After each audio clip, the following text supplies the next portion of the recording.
ఇప్పటి వరకు మీరు చిన్నప్పటి నుంచి ఇప్పుడు కనీసమైన ఒక 20,000 సార్లు ఇంటి కొడుకు ఇంటి ముందు చుట్టాలు మీ పేరెంట్స్ మీ టీచర్స్ మీ friends right whoever are there we too always try to suggest you to be more successful.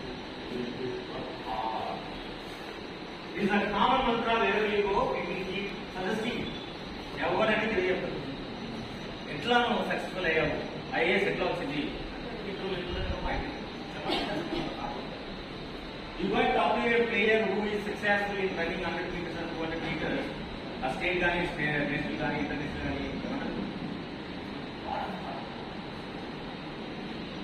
Running చేస్తేనే హార్డ్ వర్క్ చేసేది. ఓకే, ఒక సివిల్ సర్వీస్ చేస్తేనే హార్డ్ వర్క్ చేసేది. గ్రూప్ 4 సక్సెస్ఫుల్ ఆయన కూడా హార్డ్ వర్క్ చేసేది. రైట్, మరి గ్రూప్ 4 లో హార్డ్ వర్క్ చేసిన ఆయన సివిల్స్ హార్డ్ వర్క్